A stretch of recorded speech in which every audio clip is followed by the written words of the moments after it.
Hello everyone, welcome to my channel Dada's physics. আজকের topic হলো surface tension. তো তোমরা এখানে যেটা দেখতে পাচ্ছ, এটা তোমরা প্রায়ই হয়তো দেখেছো যে হ্যাঁ, একটা জলের উপরে কোনো একটা পতঙ্গ হেঁটে যাচ্ছে। তো এই যে জলের উপরে পতঙ্গটা হেঁটে যাচ্ছে, এইটার পেছনে যে সুপার পাওয়ারটা রয়েছে সেটা হলো সারফেস টেনশন। তো এটা সেই রকম কোনো বিশাল ব্যাপার নয়। সারফেস টেনশন জিনিসটাকেই আমরা আজকের লেকচারে পুরোপুরি বুঝবো, একদম মানে সুন্দর করে সমস্ত কিছু ঠিকঠাকভাবে বুঝবো এবং সেখান থেকে সুন্দর সুন্দর নিউমেরিক্যালও করবো। তো আগে এটা নিয়ে একটু অনেক আলোচনা করি যে কিভাবে কি হচ্ছে, সারফেস টেনশন কেন আসছে, এবং সারফেস টেনশন নিয়ে যাবতীয় যা প্রশ্ন, সমস্ত প্রশ্নের উত্তর পেয়ে যাবে এই লেকচারে। তাই শেষ পর্যন্ত ভিডিওটা ডেফিনেটলি দেখবে। তো স্টার্ট করা যাক আজকের লেকচার। তো সারফেস টেনশনে ব্যাপারটা কি আগে একটুখানি বলি যে সারফেস টেনশন জিনিসটা আসলে কি। দেখো, বলছে যে যে কোনো আমরা লিকুইড যদি আমরা নিই, সেই লিকুইডের একটা প্রপার্টি সবসময় থাকে, সেটা হলো সে তার মুক্ত পৃষ্ঠ মানে কি? মুক্ত পৃষ্ঠ মানে হচ্ছে যে যদি মনে করো এইটা একটা কন্টেনার হয়, এই কন্টেনারের মধ্যে এইখানে আমি এইটা হচ্ছে লিকুইডটা, তাই মুক্ত পৃষ্ঠ মানে হচ্ছে এই উপরের অংশটা, ঠিক আছে? বা কোনো কিছু থেকে বিন্দু বিন্দু করে জল পড়ছে, ঠিক আছে, তাহলে এর মুক্ত পৃষ্ঠ মানে এই বাইরের পৃষ্ঠটা। তো সেই জলটা দেখতে কেমন হয় সেটা তোমরা নিশ্চয়ই জানো যে হ্যাঁ, এটা একটা গোলাকার আকার ধারণ করে। আর এই যে মুক্ত পৃষ্ঠ আর এই গোলাকার আকার ধারণ করা, এই সমস্ত কিছুর মধ্যে একটা ব্যাপার হলো কমন, সেটা হচ্ছে তরলের মুক্ত পৃষ্ঠ নিজের ক্ষেত্রফলকে কমাবার চেষ্টা করে। এই ব্যাপারটা একটু মাথায় কনফিউশন সৃষ্টি করতে পারে যে হ্যাঁ, ক্ষেত্রফলকে কমানোর চেষ্টা করে মানে সেটা কি বলতে চাইছে? ক্ষেত্রফলকে কমানোর চেষ্টা করতে চাইছে, এটার মানে হচ্ছে যে এইটা যদি আমি একটা লিকুইডের ড্রপ মনে করি, এরকম শেপে আছে, এর টার্গেট হবে যে এ পুরোপুরি এরকম স্ফেরিক্যাল হয়ে যাবে, ঠিক আছে, এরকম ভাবে স্ফেরিক্যাল হবে। তো এইখান থেকে এখানে যাওয়া মানে কি? তার মানে এখানে দেখো, এই যে এরিয়াটা বড় ছিল, এইখানে এরিয়াটা ছোট হয়ে গেল, ঠিক আছে? এই যে এরিয়াটা ছোট হয়ে যাচ্ছে, পৃষ্ঠতলের ক্ষেত্রফলটা ছোট করে নিচ্ছে, এই যে প্রপার্টিটা, এইটা লিকুইডের মধ্যে থাকে। তো এবার তোমার মাথায় প্রশ্ন আসবে যে হ্যাঁ, আচ্ছা ঠিক আছে, যে লিকুইডের মধ্যে এই প্রপার্টিটা নয় থাকলো, কিন্তু তাতে কি হলো? কি এমন ঘটে গেল যে আমি সেখানে এই সারফেস টেনশনের ব্যাপারটা চলে এলো? এই যে লিকুইড নিজের পৃষ্ঠতলের ক্ষেত্রফলকে ছোট করে নেওয়ার চেষ্টা করছে, এই ক্ষেত্রফলকে ছোট করে নেওয়ার চেষ্টাটা কেন ওর মধ্যে এলো, কেন এটা করছে, সেটা বুঝতে গেলে আমাদের লিকুইড মলিকিউলগুলোর মধ্যে যে ইন্টারমলিকিউলার ফোর্স, আন্তঃআণবিক আকর্ষণ বল, যেটা একই মলিকিউলের মধ্যে হলে আসঞ্জন বল বলা হয় যাকে, ঠিক আছে, ইংলিশে বলা হয় কোহেসিভ ফোর্স। তো এই কোহেসিভ ফোর্সের একটুখানি ব্যাপারটাকে বুঝতে হবে যে কিভাবে কি কাজ করছে, যে সারফেসের মলিকিউল আর ভেতরের মলিকিউলের মধ্যে কি এমন ঘটছে যে সারফেসটাকেও ছোট করে নেওয়ার চেষ্টা করছে, আর কিভাবেই বা করছে, এইটাই আমরা বুঝবো। তো মনে করো যে এই হলো পুরো একটা কন্টেনার, এই কন্টেনারের মধ্যে এই হলো সারফেসটা, আমি এইখানকার একটা মলিকিউলকে কনসিডার করছি, ঠিক আছে, প্রথমে। তো এই যে মলিকিউলটা আছে, বা আমি যদি একটা লিকুইডের পার্টিকেলও মনে করি, তাই এর চারপাশে কি বলবো, ইউনিফর্ম ভাবে আরো অনেক মলিকিউল আছে। তো এই মলিকিউলকে নিশ্চয় সমানভাবে নিজেদের দিকে টানবে, নিশ্চয়ই টানবে। যদি সমানভাবে একে নিজেদের দিকে টানে, তাহলে এর উপর নেট যে আকর্ষণ বলটা, নেট যে ফোর্সটা, সেটা কি হয়ে যাবে? শূন্য হয়ে যাবে, কারণ চারিদিক থেকে সমানভাবে ওকে টেনেছে। এইবার এই সেম ঘটনাটা যদি আমি সারফেসে থাকা একটা মলিকিউলের কথা যদি আমি বলি, এর এই পাশে একটা মলিকিউল আছে, এর এই পাশে একটা মলিকিউল আছে, আর এইখানে একটা মলিকিউল আছে, তাহলে একে এইভাবে টানছে, একে এইভাবে টানছে, আর একে এইভাবে টানছে, তাহলে এর উপরে যে নেট আকর্ষণ বলটা, সেটা কোন দিকে কাজ করছে? সেটা কাজ করছে ভেতরের দিকে। তো এই যে সারফেস, তার মানে এইটা হচ্ছে সেই মুক্ত পৃষ্ঠ, তার মানে ওই মুক্ত পৃষ্ঠে যে মলিকিউলস গুলো আছে সেই মলিকিউলস গুলো উপরে একটা নেট ফোর্স কাজ করছে, যেটা কোন দিকে কাজ করছে, যেটা ভেতরের দিকে কাজ করছে। এখানে দেখে মনে হচ্ছে যে নিচের দিকে কাজ করছে, কিন্তু অ্যাকচুয়ালি সেটা ভেতরের দিকে কাজ করছে। মানে আমি যদি এইটাকে একটা লিকুইড ড্রপ মনে করি, এর পুরোটাই যদি মুক্ত হয়, মানে বায়ুতে অবস্থিত একটা লিকুইড ড্রপ, ঠিক আছে, তাহলে এর অবস্থায় এইখানে থাকা মলিকিউল, এইখানে থাকা মলিকিউল, আর এইখানে থাকা মলিকিউল, আর এইখানে থাকা মলিকিউলের কথা যদি বলি, এরা প্রত্যেকে কিন্তু এইরকম ভাবে ভেতরের দিকে মলিকিউলগুলোর জন্য এরা ফোর্স পাবে, এবং ফোর্স পাওয়ার জন্য এরা প্রত্যেক এদেরকে ভেতরের দিকে টানবে, এদের নেট ফোর্সটা ভেতরের দিকে কাজ করবে। এর ফলে কি হলো, সারফেসে থাকা মলিকিউলগুলোকে ভেতরের দিকে আনার চেষ্টা করবে, আর এর জন্য সারফেসটা সংকুচিত হতে চাইবে, ঠিক আছে, পৃষ্ঠ তলের ক্ষেত্রফলটা কমানোর চেষ্টা করবে। এই যে প্রপার্টিটা থেকেই সারফেস টেনশন জিনিসটা এসেছে।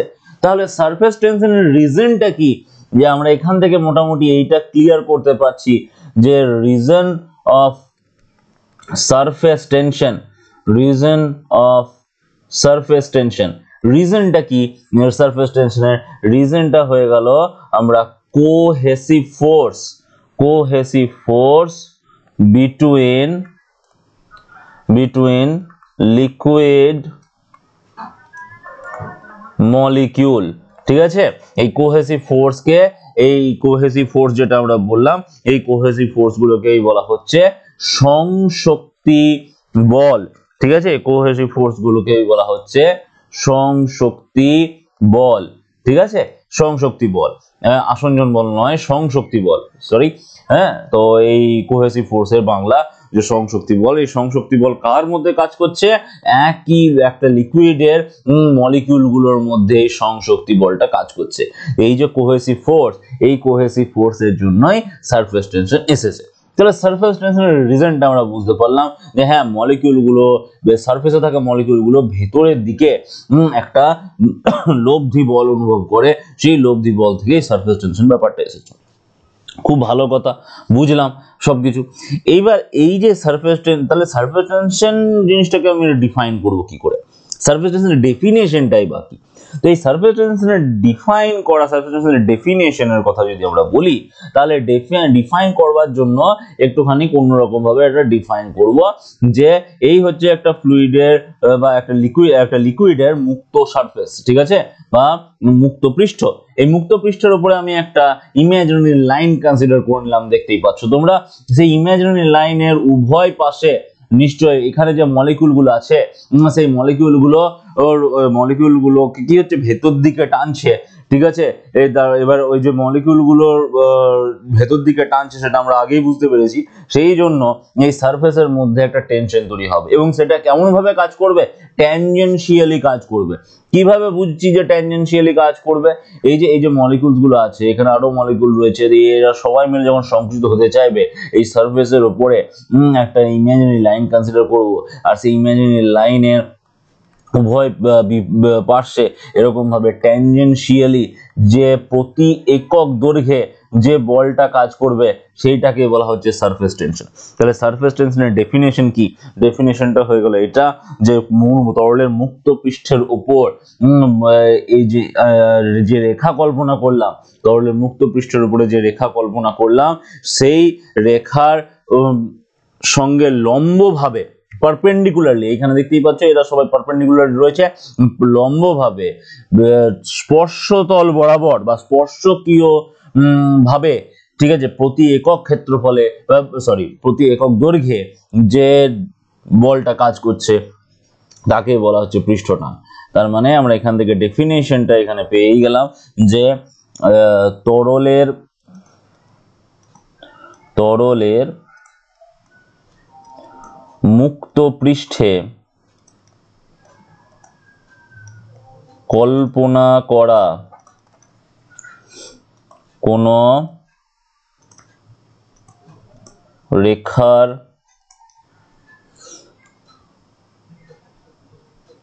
সাথে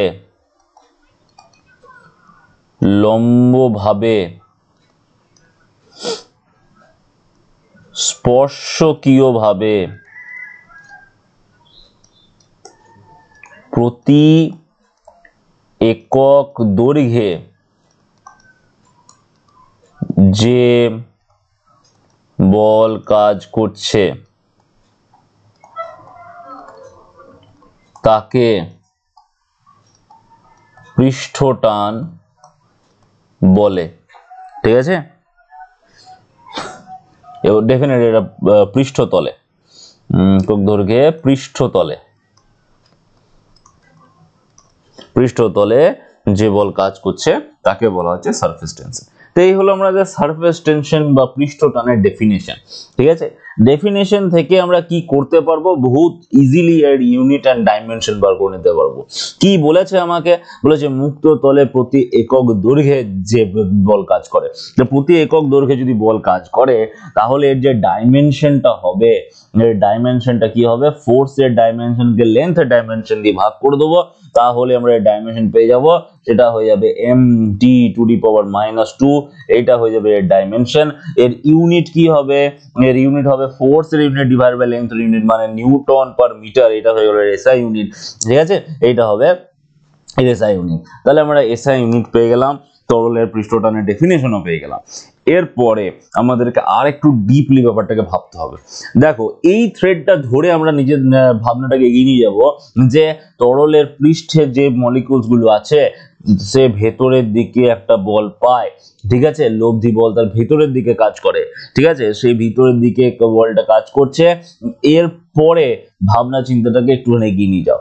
দেখো, তুমি একটু ইমাজিন করো যে তরলের এই যে তরল পৃষ্ঠ, ঠিক আছে, এই যে তরল পৃষ্ঠ, এই তরল পৃষ্ঠে এই জায়গাতে যে মলিকিউলসটা আছে, সেই মলিকিউলটা যদি ভেতরের দিকে লব্ধি বল অনুভব করে, তাহলে এই তরল পৃষ্ঠটাকে যদি আমি বাড়াতে চাই, তরল পৃষ্ঠটাকে যদি আমি বাড়াতে চাই যে হ্যাঁ পৃষ্ঠতলের ক্ষেত্রফল আমি বাড়াতে চাইছি, তার মানে কি হবে, একে আমাকে পৃষ্ঠের দিকে আরো নিয়ে যেতে হবে, এই মলিকিউলগুলোকে আরো পৃষ্ঠের দিকে নিয়ে যেতে হবে।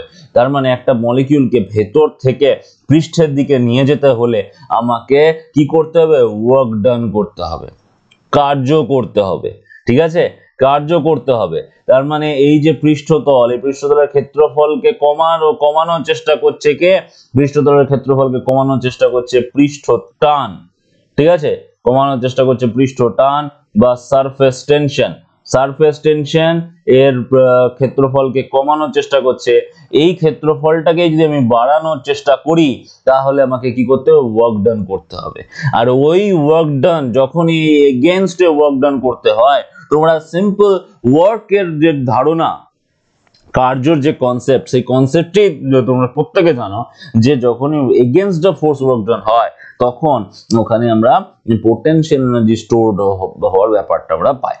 এরকম এক্সাম্পল দেখো, গ্র্যাভিটেশনাল এগেইনস্টে যখন একটা বস্তুকে উপরে তুলি, তখন ওর মধ্যে কি হয়, গ্র্যাভিটেশনাল পোটেনশিয়াল এনার্জি জমা হয়।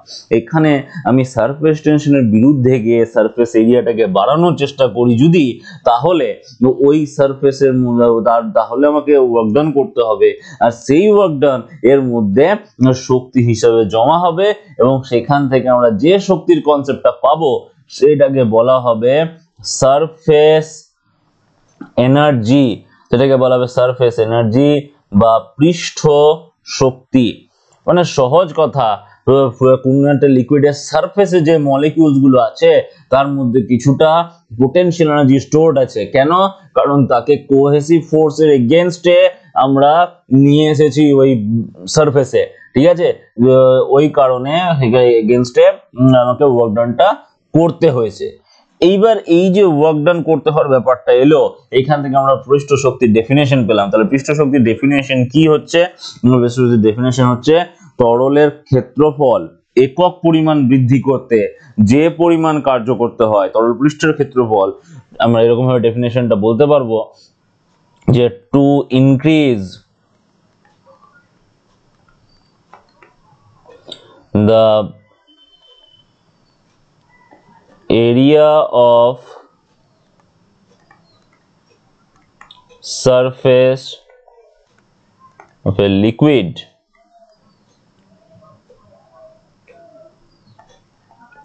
by unit amount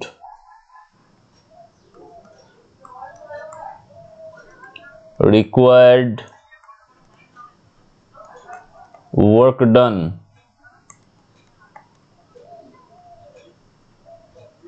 is called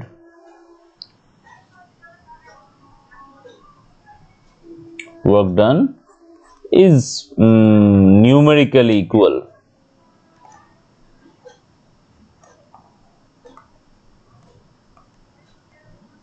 with surface energy। তাহলে সারফেস এনার্জির সোর্সটা আসলে কি হলো? সারফেস এনার্জির সোর্সটা হলো এখানে যেমন সারফেস টেনশনের ক্ষেত্রে আমি বললাম যে মলিকিউলকে আমরা যখন একটা মলিকিউল ফ্লুইডের বা লিকুইডের একদম ভেতর থেকে যখন সারফেসে আসবে সেই কন্ডিশনে ওই মলিকিউলকে কি হচ্ছে ওই অন্য মলিকিউলের সঙ্গে যে অ্যাট্রাকশনাল ফোর্স আছে তার এগেইনস্টে গিয়ে কাজ করতে হচ্ছে। এর ফলে ওই মলিকিউলের মধ্যে একটা এনার্জি জমা হবে। এরকম ভাবে যে সমস্ত মলিকিউলস গুলো সারফেসে আছে এদের প্রত্যেকের মধ্যে কিছু এনার্জি জমা আছে, সেই এনার্জিটাকেই আমরা পৃষ্ঠ শক্তি বলছি। বা এরকম ভাবেও বলতে পারি যেহেতু তরলের পৃষ্ঠটান তরল পৃষ্ঠকে সংকুচিত করবার চেষ্টা করে, মুক্ত পৃষ্ঠকে সংকুচিত করার চেষ্টা করে, আমি যদি ওই পৃষ্ঠটানের এগেইনস্ট তরলের পৃষ্ঠকে যদি আমি এরিয়াকে বাড়ানোর চেষ্টা করি, কারণ ও তো কমাতে চাইছে, আমি যদি এগেইনস্ট এরিয়াকে বাড়ানোর চেষ্টা করি তাহলে যে কৃতকার্য করতে হবে প্রতি একক ক্ষেত্রফল বাড়ানোর জন্য সেই কৃতকার্যের মধ্যে শক্তি হিসেবে জমা হবে এবং তাই হবে তরলের পৃষ্ঠ শক্তি। ঠিক আছে? এবং ডেফিনেটলি এখানে আমি একক ক্ষেত্রফল কথাটাকে আমাকে মাথায় রাখতে হবে, আর সেইখান থেকে আমরা ডেফিনেশন বা সেখান থেকে আমরা ডাইমেনশনও পেয়ে যাব। কার ডাইমেনশন পাবো? পৃষ্ঠ শক্তির ডাইমেনশন পাবো। ডাইমেনশনটা কি হবে? Energy per unit area ml² T⁻⁻2 divided by L²।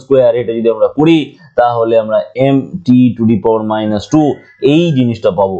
এইটা হচ্ছে dimension of surface energy, dimension of surface energy, যেটাকে আমরা ই দিয়ে রিপ্রেজেন্ট করছি এখানে। ঠিক আছে? সারফেস টেনশনকে s দিয়ে রিপ্রেজেন্ট করছি আর এখানে এটাকে আমি ই দিয়ে রিপ্রেজেন্ট করছি। এই যে F/L এটা s ধরে নিলাম। ঠিক আছে? আর এখানে এটাকে ই দিয়ে রিপ্রেজেন্ট করছি। সবথেকে ভালো ব্যাপার যেটা, একটা সুন্দর ব্যাপার লক্ষ্য করার জিনিস আছে, যেটা হচ্ছে সারফেস টেনশনের ডাইমেনশন আর সারফেস এনার্জির ডাইমেনশন সেম হয়েছে। তাহলে এদের মধ্যে কি কোনো রিলেশন আছে? নিশ্চয়ই রিলেশন তো থাকবেই। সেই রিলেশনটাই এবার ডিফাইন করতে যাব আমরা নেক্সট স্লাইডে। আশা করি তোমাদের লেকচারটা ঠিকঠাক লাগছে। যদি লেগে থাকে দেন ডেফিনেটলি একটা লাইক দেবেন। তো এবার আমরা এর মধ্যে রিলেশন বার করার চেষ্টা করবো যে সারফেস টেনশন আর সারফেস এনার্জির মধ্যে কি সম্পর্ক আছে। এই সম্পর্কের মধ্যে একটা টুইস্ট আছে, সেটাই আমরা বুঝবো।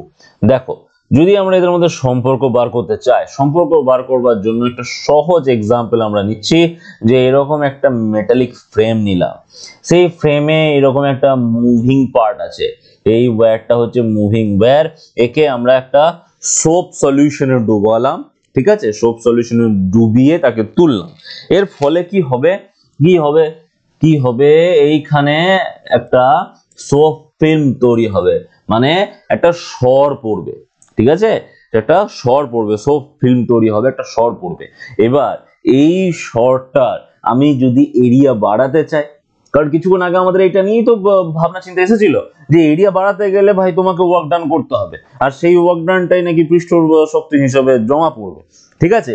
তাহলে আমি এরিয়া বাড়াতে যদি চাই তাহলে এইটাকে আমি মুভিং বললাম না, এইটাকে আমাকে ফোর্স দিয়ে এটাকে সরিয়ে নিয়ে আসতে হবে।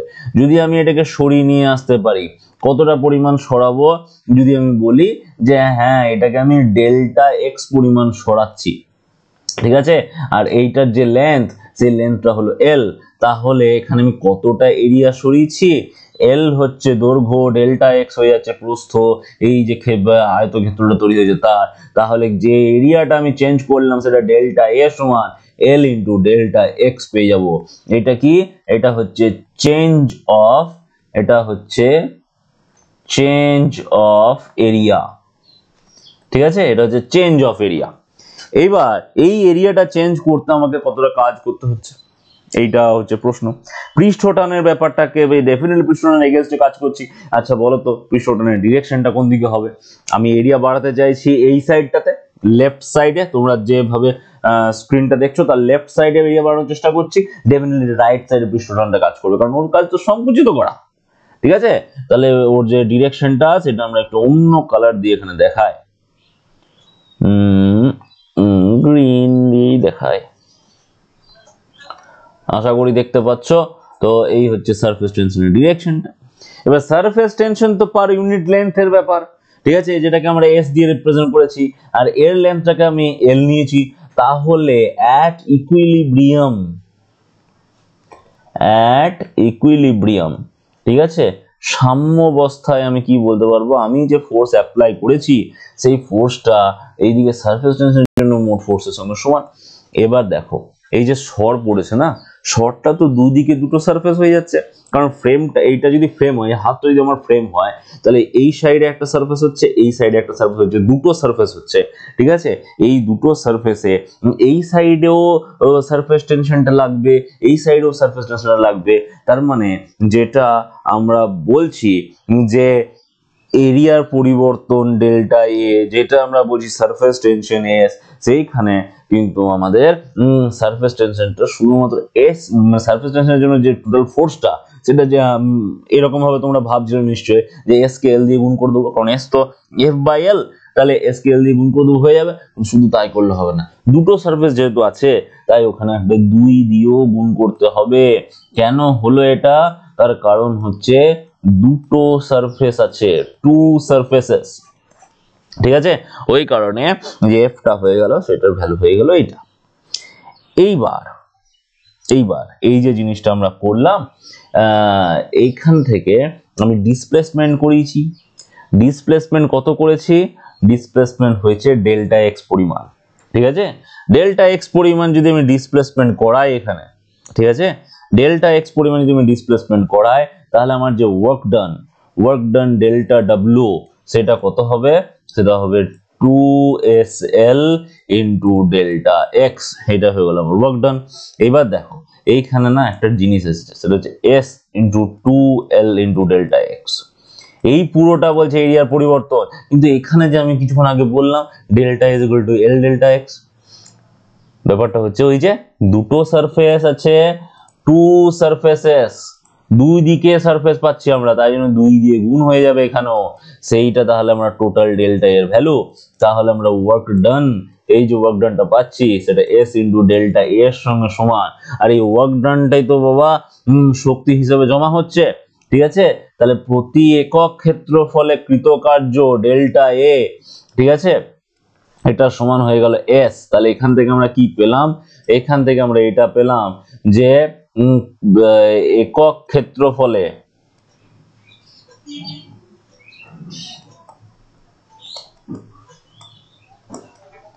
ক্ষেত্রফলে পৃষ্ঠ শক্তি সমান পৃষ্ঠ টান, মানে surface energy per unit area is equal to surface tension. খুব ইম্পর্টেন্ট জিনিস, তোমাদেরকে এটা মনে রাখতে হবে যে সারফেস এনার্জি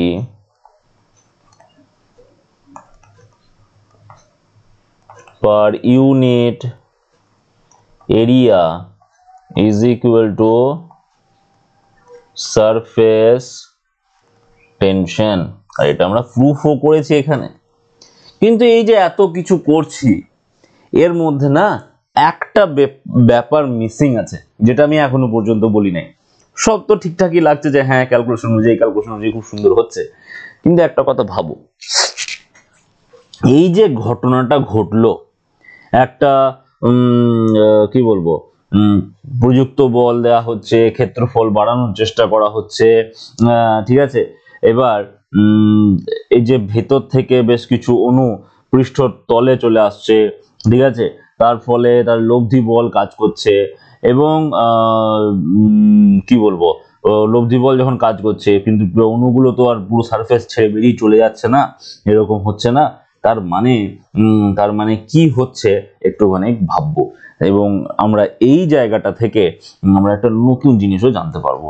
সেটা হচ্ছে কি, সেটা দেখা যাক। বলছে যে এই হচ্ছে একটা ফ্লুইডের পার্ট ধরে নাও, ঠিক আছে।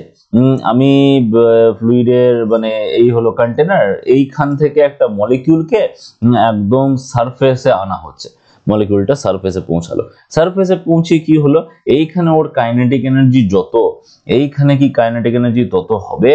কি মনে হয় হবে? এই দুটো কাইনেটিক এনার্জি কি একই হবে? হবে না। একদম সারফেসে যে কাইনেটিক এনার্জি এসছে সেটা ডেফিনেটলি কাইনেটিক এনার্জি 1 এর থেকে কম।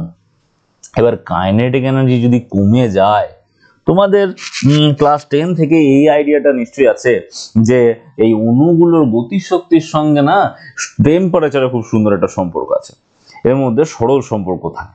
তো অণুর গতিশক্তির সঙ্গে যদি টেম্পারেচারের সরল সম্পর্ক থাকে, তার গতিশক্তি যদি কমে যায়, তাহলে সারফেসের যে টেম্পারেচারটা কি হবে? কমে যাবে। সারফেসের টেম্পারেচারটা কমে যাবে। তারপরে একটুখানি ভাবো, একটা লিকুইড সারফেস এই এরিয়া ছিল, সেই লিকুইড সারফেসের এরিয়াটাকে বাড়ছে, ঠিক আছে। যদি বাড়ে তাহলে এই মলিকিউলগুলোর, এই সারফেসে থাকা মলিকিউলগুলোর কাইনেটিক এনার্জি কি হচ্ছে? কমে যাচ্ছে। কাইনেটিক এনার্জি কমে যাচ্ছে, আর কাইনেটিক এনার্জি যদি কমে যায় তাহলে এর যে টেম্পারেচার এই টেম্পারেচারটা ফল করবে, টেম্পারেচার কমে যাবে, ঠিক আছে। এখান থেকে খুব সুন্দর একটা প্রশ্ন করা যেতে পারে, যে কি প্রশ্ন করা যেতে পারে, যে when surface area of liquid increases,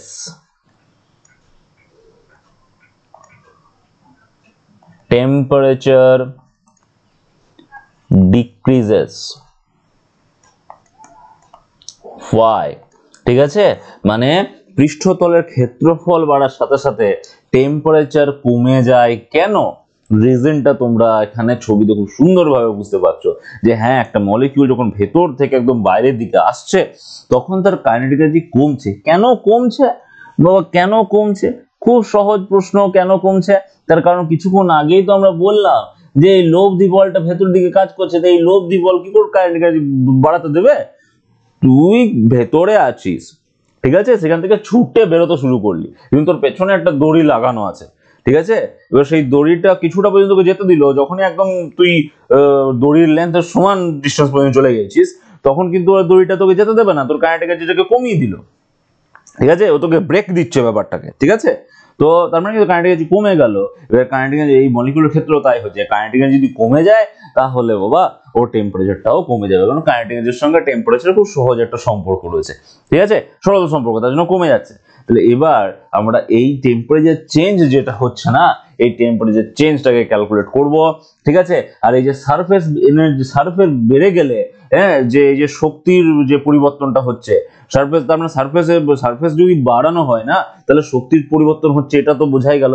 হ্যাঁ, সারফেস যখন কম ছিল তখন শক্তি পরিবর্তন, কম থেকে যখন বাড়ানো হচ্ছে তখন শক্তির পরিবর্তন হচ্ছে। সেই শক্তির পরিবর্তন কি করে ক্যালকুলেট করবো সেটা বুঝবো, আর এই টেম্পারেচার চেঞ্জটা কি করে ক্যালকুলেট করবো সেটাও আমরা বুঝবো। দেখো, তাহলে এইখানে আমরা এইটুকু বলতে পারি বেশ সহজভাবে, এরকম ভাবে বলতেই পারি যে আমরা এই যে পৃষ্ঠতলের ক্ষেত্রফল বৃদ্ধি করছি, ঠিক আছে, তার জন্য দুটো ভাবে আমাকে শক্তির যোগান দিতে হবে। আমি যদি টেম্পারেচার চেঞ্জ করতে না চাই, মানে if we want to fixed temperature and change the surface area, then supplied energy supplied এনার্জিটাকে আমি ই ড্যাশ মনে করলাম, ই মনে করি, বেকার, ই ড্যাশ নয়, এবার ওয়ার্ক ডান এর মধ্যেই পড়ছে।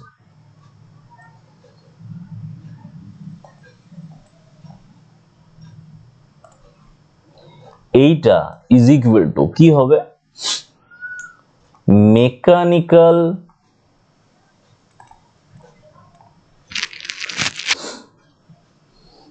এনার্জি or work done, এটাকে আমরা ক্যাপিটাল টি লিখলাম, এটা প্লাস হিট এনার্জি। এবার এই হিট এনার্জিটা কেন দিচ্ছি রে, ওই যে টু মেক কনস্ট্যান্ট টেম্পারেচার, টেম্পারেচারটাকে কনস্ট্যান্ট রাখতে গেলে আমি তো বললাম কাইনেটিক এনার্জি কমে যাবে, কাইনেটিক এনার্জি কমে গেলে কি হবে, টেম্পারেচার কমে যাবে। এবার আমি চাইছি যে না না না, আমি টেম্পারেচারটাকে ফিক্স রাখতে চাই, তাহলে এবার টেম্পারেচার বাড়াতে গেলে কি লাগবে, আমাকে হিট দিতে হবে, তো তাহলে হিট দেবো। আর এই যে সাপ্লাইড এনার্জিটা, এইটাই তো আমি যে এনার্জিটা করলাম পার ইউনিট এরিয়াতে যে এনার্জিটা দেবো সেটাই তো পৃষ্ঠ শক্তি দেওয়া। তাহলে এই পৃষ্ঠ শক্তি আর এইখানে যে ওয়ার্ক ডানটা আসছে, এই যে জিনিসটা আসছে, এই ওয়ার্ক ডানে অ্যাকচুয়ালি সারফেস টেনশনটা রয়েছে, এই ওয়ার্ক ডানে সারফেস টেনশনটা রয়েছে। এবার যদি আমরা একটু সহজভাবে জিনিসটাকে ভাবি, তাহলে এই ই টি আর এইচ এর মধ্যে খুব সুন্দর একটা আমরা রিলেশন পেয়ে যাব। কি রিলেশন পাবো, বলছে E is equal to T minus theta into D T D theta, এই জিনিসটা আমরা পাবো।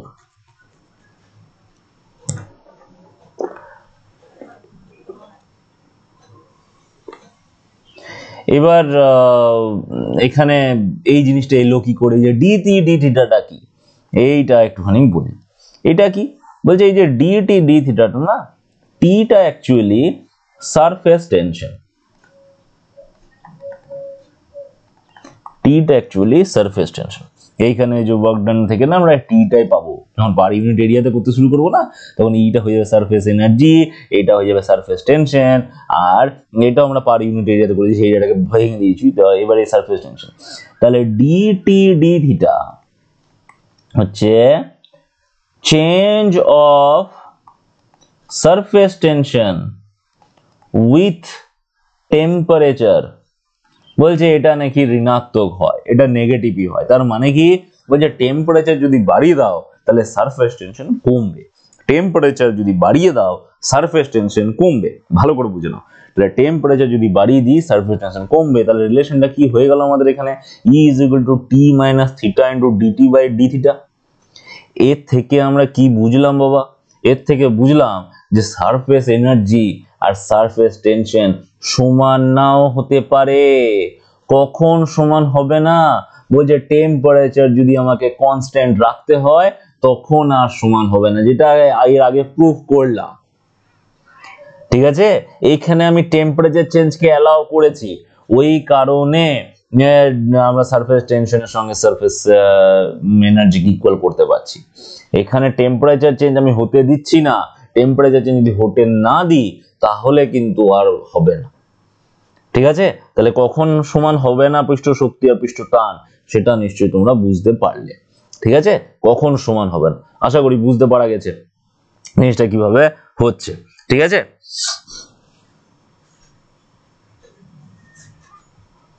তাহলে একমাত্র উপায় হলো এইটা, যে থিটাটাকে জিরো করে দাও, থিটাটাকে জিরো করে দাও। ঠিক আছে, থিটা যদি জিরো করে দিই, থিটাকে আমি যদি জিরো করে দিই তাহলেই E is equal to T possible. Theta zero মানে কি, মানে absolute zero temperature, absolute zero temperature, তখনই একমাত্র সারফেস টেনশনের সঙ্গে সারফেস এনার্জি ইকুয়াল হবে, তাছাড়া নয়। ঠিক আছে, এবার সারফেস টেনশনের সঙ্গে সারফেস এনার্জি ইকুয়াল যদি একমাত্র থিটা ইজ ইকুয়াল টু জিরোতে হয়, তাহলে এই যে প্রুফ করে দিলাম। এখানে কি হলো, এখানে ব্যাপারটা হচ্ছে এই যে চেঞ্জটা হচ্ছে না, এই যে মাইনাসটা বিয়োগটা করা হচ্ছে ওর সাথে, এর ভ্যালুটা অ্যাকচুয়ালি অনেক কম, নেগলিজিবল। ওই কারণে আমরা almost equal to surface tension করতে পারছি, যে অ্যাকচুয়ালি ইকুয়াল হয় না, ইকুয়াল হয় কোথায়, অ্যাবসলিউট জিরো টেম্পারেচার। ঠিক আছে, আশা করি ব্যাপারটা বুঝতে পেরেছো। এই রিলেটেড প্রবলেম তোমরা করতে পারো, অনেক প্রবলেম আছে এই রিলেটেড, করলেই বুঝতে পারবে। এইবার আমরা একটুখানি ডেপথে গিয়ে পরে ভাববো, একটুখানি অন্যরকম নিউমেরিক্যাল করব। দেখো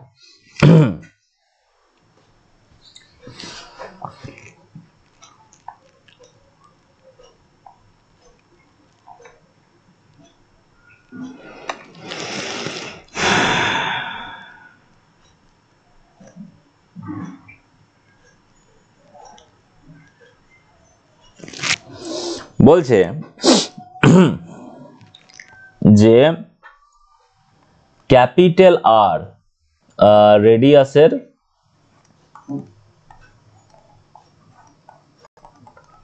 একটা জলবিন্দু ছিল থেকে স্মল আর রেডিয়াসের n সংখ্যক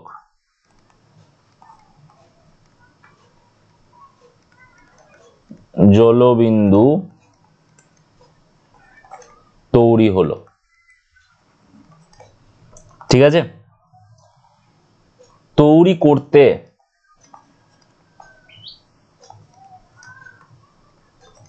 কি পরিমাণ শক্তি লাগবে,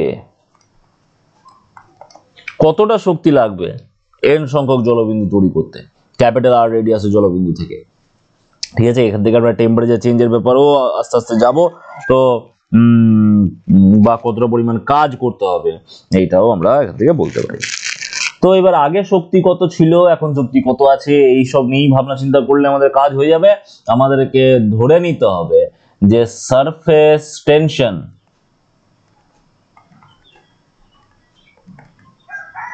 is equal to s, আর সাথে আরেকটা জিনিস আমি ধরে নেব, সেটা হচ্ছে surface tension is equal to surface energy. ঠিক আছে, তাহলে আগে শক্তি কত ছিল, শক্তি কি করে বার করব, আগে ইনিশিয়াল এনার্জি কি করে বার করব, সহজ ব্যাপার, খুব সহজ, এনার্জি পার ইউনিট এরিয়া করে আমরা সারফেস টেনশন পাচ্ছিলাম। ঠিক আছে, এবার সেই এনার্জিকে এরিয়া দিয়ে গুণ করে দেবো, তাহলে মানে এরিয়াকে সারফেস এনার্জি দিয়ে গুণ করে দেবো, তাহলে টোটাল এনার্জি পেয়ে যাবো। এরিয়া কত, 4 পাই ক্যাপিটাল আর স্কোয়ার, এর সঙ্গে এস কে গুণ করে দাও, হয়ে গেল। ফাইনাল এনার্জি কত, যে n সংখ্যক তৈরি হয়েছে, তাহলে তার n সংখ্যকের টোটাল যে মানে ক্ষেত্রফলটা, সেটা এইটা হয়ে গেল, এটা ইন্টু এস করে দেবো, এটা হয়ে গেল এইটা। তাহলে এবার স্মল আর ক্যাপিটাল আর মধ্যে রিলেশন বার করতে হবে। কি করে বার করব, মাস কনজারভেশন ইউজ করে। একই যে ম্যাটেরিয়ালের জলবিন্দু বলেছি দুটো হয়, তখন একই ম্যাটেরিয়ালের তৈরি, তাহলে ইনিশিয়াল মাস, এটা হচ্ছে আয়তন গণিত 1 হচ্ছে ডেনসিটি, 1 দিয়ে গুণ করে তা দেখাচ্ছি না, is equal to 4/3 pi into small R cube into capital N, কারণ এন সংখ্যক আছে, 4/3 পাই 4/3 পাই বোথ সাইড থেকে কেটে যায়, R cube is equal to n into small R cube হয়ে যায়। বোঝা গেছে? এইখান থেকে আমরা স্মল আর এর একটা রিলেশন পেয়ে যাবো, যে স্মল আরটা অ্যাকচুয়ালি কি হবে, স্মল আর সমান আমরা পাবো n to the power 1/3 into capital R, এই রিলেশনটা আমরা পাবো। ঠিক আছে, n টু দি পাওয়ার 1/3 টা ইন্টু ক্যাপিটাল আর, এই রিলেশনটা আমরা পাবো। তাহলে এবার যদি আমরা বলি যে কতটা ওয়ার্ক ডান তাহলে করতে হচ্ছে, সেই ওয়ার্ক ডানটা বা এনার্জি চেঞ্জটা বলতে পারি, বা এখানে ওয়ার্ক ডানটাও বলতে পারি। সেই ওয়ার্ক ডানটা সমান কি হবে, আমার এই energy change, final minus initial করে দেবো, তাহলে আমার কাজ হয়ে যাবে। ফাইনালের ভ্যালু বসাও, ফাইনালের ভ্যালু যদি বসাই আমি n into 4 pi, small R এর স্কোয়ার আছে, তাহলে n to the power -2/3 into capital R এর স্কোয়ার হয়ে গেল, এটা ইন্টু এস, এটা -4 পাই আর স্কোয়ার ইন্টু ক্যাপিটাল এস হয়ে গেল। কমন যাবে কি, কমন যাবে 4 পাই আর স্কোয়ারটা কমন যাবে ইন্টু এস, এটাও কমন যাবে। ঠিক আছে, ভেতরে থাকবে n টু দি পাওয়ার 1/3, এটা -1, এই হয়ে গেল আমাদের কৃতকার্য বা শক্তির পরিবর্তন, ঠিক আছে, কার্য শক্তির পরিবর্তন, এইভাবে আমরা জিনিসটাকে পাবো, ঠিক আছে।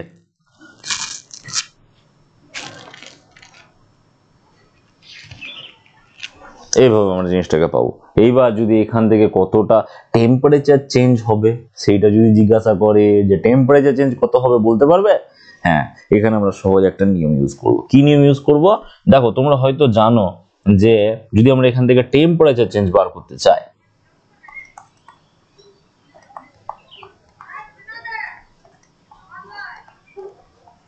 Temperature change W is equal to J into H, এই ফর্মুলা তো জানা আছে, যেটা কি জুল তুল্যাঙ্ক।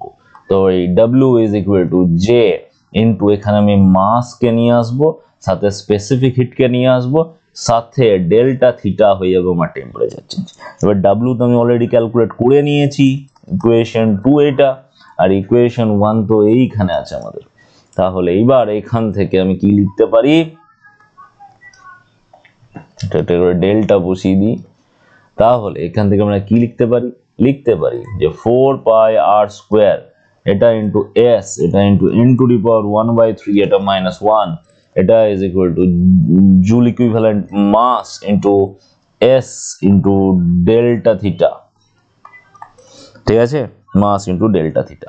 এইবার এই যে এখানে মাস এসেছে, মাসের জায়গায় আমি কি বসাতে পারি, মাসের জায়গায় আমি ভলিউম ইন্টু ডেনসিটি বসাতে পারি, ঠিক আছে। এবার ডেনসিটি আমি এখানে জল ধরে করছি, তাই জন্য এম এর ভ্যালুটা আমার এখানে এটাই বসে যাবে যে 4/3 pi capital R cube into 1, এইটাই বসে যাবে।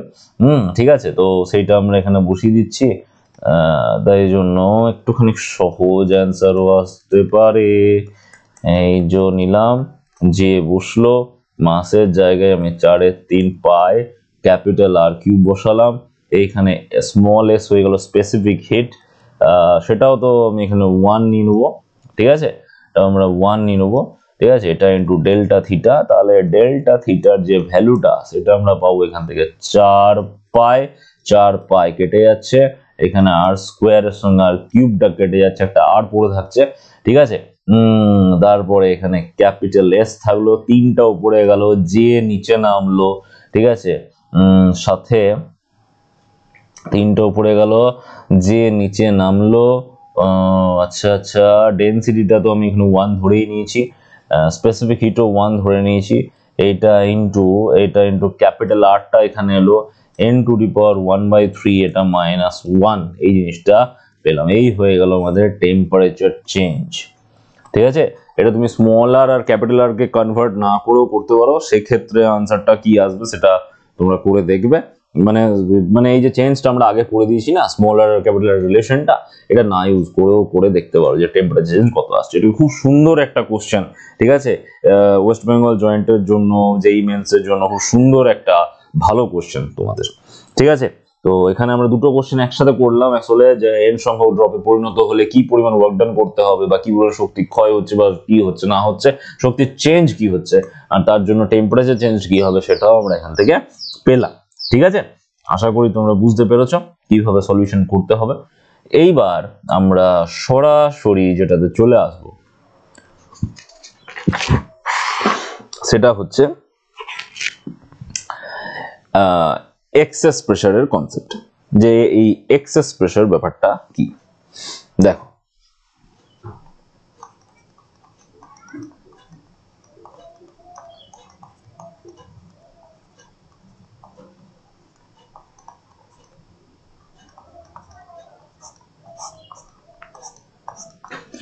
এক্সেস প্রেসার ব্যাপারটা কি,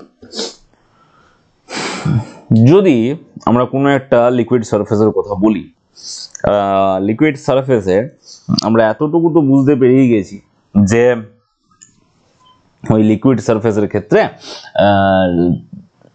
এরকম ভাবে যদি আমি লিকুইড সারফেসটাকে ধরি, এইখানে যদি মলিকিউলটা থাকে, ঠিক আছে, তো সেই মলিকিউলের উপরে ইনওয়ার্ড ডিরেকশনে একটা ফোর্স কাজ করে। এবার দেখবে যখনই কোনো একটা লিকুইড সারফেস কে আমরা দেখব যে কোনো কি বলবো, কোনো একটা কঠিনের সারফেসের সাথে রাখা হয়েছে, তখন তার উপরিতলটা উত্তল হয়, অবতল হয়, এরকম টাইপের আমরা দেখতে পাই, যে উত্তল হচ্ছে অথবা অবতল হচ্ছে আমরা দেখতে পাই। মানে মনে করো এটা হচ্ছে একটা কন্টেনার, কন্টেনার বলবো না, একটা ছোট অংশ যেখানে কোনো একটা লিকুইড থাকতে পারে। এবার এই লিকুইডের উপরের সারফেসটা যদি এইরকম টাইপের শেপ নেয়, ঠিক আছে, তার মানে এটা কি শেপ হয়ে গেল, অবতল শেপ হলো। অথবা আমি আর একটা এরকম কন্টেনার ধরলাম বা টেস্ট টিউব বলতে পারো, ঠিক আছে, সেইখানে লিকুইড রাখলাম এবং লিকুইড সারফেসটা এইরকম টাইপের শেপ নিল, ঠিক আছে। এই দুটো শেপের ক্ষেত্রে আমরা একটা জিনিস খুব ইজিলি বলতে পারি, সেটা হচ্ছে এর উপরে যে লব্ধি বলটা মানে টেনশনটা, সারফেস টেনশনটা, এর সারফেস টেনশনটা এরকম ভাবে কাজ করবে, এটা এরকম ভাবে কাজ করবে, ফলে একটা লব্ধি বল থাকবে বাইরের দিকে। এর ক্ষেত্রে সারফেস টেনশনটা এইরকম ভাবে কাজ করবে, এইরকম ভাবে কাজ করবে, ফলে লব্ধি বলটা থাকবে ভেতরের দিকে। এইবার লব্ধি বলটা দেখো ভেতরের দিকে। এবার দেখো লব্ধি বল যদি বাইরের দিকে থাকে আর লব্ধি বল যদি ভেতরের দিকে থাকে, এই যে দুটো জিনিস আমরা দেখতে পাচ্ছি, এইখান থেকে এক্সেস প্রেসারের ব্যাপারটা আসবে। মানে যখনই একটা কোনো একটা লিকুইডের বা লিকুইড ফিল্মের যে মুক্ত সারফেস মানে যে ওপেন সারফেসটা, সেই ওপেন সারফেসটা যদি উত্তল হয়, তার মানে ফোর্সটা ভেতরের দিকে যাচ্ছে। ফোর্স যদি ভেতরের দিকে যায় তার মানে ভেতরের প্রেসার বেশি, ঠিক আছে। আর যদি দেখি যে অবতল হচ্ছে, তাহলে ফোর্সটা বাইরের দিকে যাচ্ছে, তার মানে বাইরে প্রেসারটা বেশি, ঠিক আছে। তো ফোর্স ডেফিনেটলি যেদিকে বেশি হবে সেদিকে প্রেসারটা বেশি হবে। আর এই কন্ডিশনে এরা ইকুইলিব্রিয়াম তৈরি করবে। ইকুইলিব্রিয়াম তৈরি করবার জন্য কি হবে বলছে, এই যে এক্সেস প্রেসারটা এখানে আসছে না, এই যে এক্সেস প্রেসারটা আসছে এই এক্সট্রা ফোর্সটার জন্য ভেতরের দিকে, এইটাকে মেকআপ করবে কে, এইটাকে এক্সেস প্রেসারটা যেটা তৈরি হবে সেই এক্সেস প্রেসারটাকে মেকআপ করবে কে, এক্সেস প্রেসারটাকে মেকআপ করবে সারফেস টেনশন, ঠিক আছে। সারফেস টেনশন এক্সেস প্রেসারটাকে মেকআপ করবে আর জিনিসটার মধ্যে একটা ইকুইলিব্রিয়াম তৈরি করবে, ঠিক আছে। এক্সেস প্রেসারটাকে মেকআপ করবে আর জিনিসটাকে একটা ইকুইলিব্রিয়াম তৈরি করবে। জিনিসটাকে আরেকবার ঘুরিয়ে বলছি তোমাদেরকে, যদি যাতে একটু বুঝতে সুবিধা হয়। বলছে যে সারফেসেতে বক্রতল আসছে, ঠিক আছে, সেই বক্রতল সাম্যাবস্থায় থাকছে, ঠিক আছে। আর বক্রতল সাম্যাবস্থায় থাকছে, তো বক্রতল সাম্যাবস্থায় যদি থাকে তো সেটা সাম্যাবস্থায় রাখতে গেলে সারফেস টেনশনই অ্যাকচুয়ালি হেল্পটা করছে। আর এখানে এটা হওয়ার কারণ কি, হওয়ার কারণ হচ্ছে এই যে দেখতেই পাচ্ছ, যে দেখো যখন অবতল হচ্ছে তখন কি রকম ভাবে ফোর্সটা কাজ করছে, ঠিক আছে, পৃষ্ঠটানের জন্য যে ফোর্সটা কাজ করছে, আর যখন উত্তল হচ্ছে কিরকম ফোর্স কাজ করছে সেরকম ভাবে কাজ করছে। তো এখান থেকে বুঝলাম কি, যদি ভেতরের দিকে ফোর্স কাজ করে তাহলে এখানে প্রেসারটা বেশি, এর জন্য একটা এক্সেস প্রেসার তৈরি হচ্ছে এবং এই কন্ডিশনে ওরা ইকুইলিব্রিয়াম মেনটেন করছে। আমার টার্গেটটা হচ্ছে ওই এক্সেস প্রেসারটাকে ক্যালকুলেট করা, ঠিক আছে, টার্গেটটা হচ্ছে ওই এক্সেস প্রেসারটাকে ক্যালকুলেট করা। যদিও মানে আমার মনে হচ্ছে না যে এখনো পর্যন্ত তোমাদের এক্সেস প্রেসারের কনসেপ্টটা ঠিকঠাক মাথায় এলো। আমি তবুও যখন ক্যালকুলেট করছি তখন আর একটু ভালোভাবে বোঝানোর চেষ্টা করি, ঠিক আছে, শুধুমাত্র এইরকম এক্সাম্পল নিয়ে নয়। তো কিভাবে ক্যালকুলেট করব, প্রথমে আমি একটা জলবিন্দুর এক্সেস প্রেসারকে ক্যালকুলেট করব।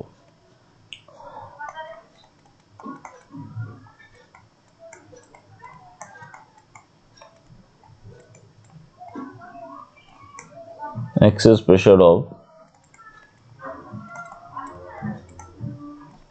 Liquid drop.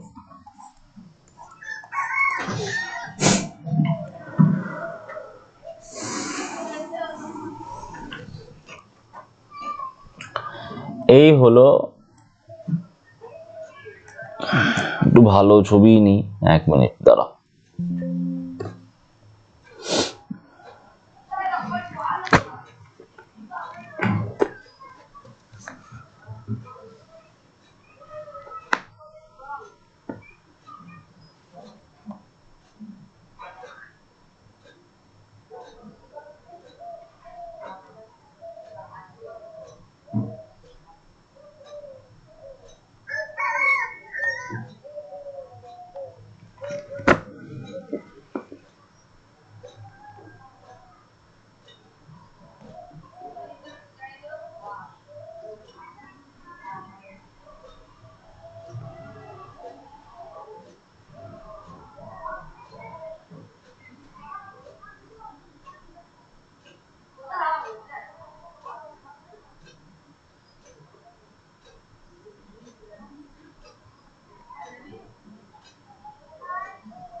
তো এই হলো লিকুইড ড্রপ। এই লিকুইড ড্রপের আমাকে এক্সেস প্রেসার ক্যালকুলেট করতে হবে। তো লিকুইড ড্রপের টার্গেটটা কি সবসময় একে সংকুচিত করা।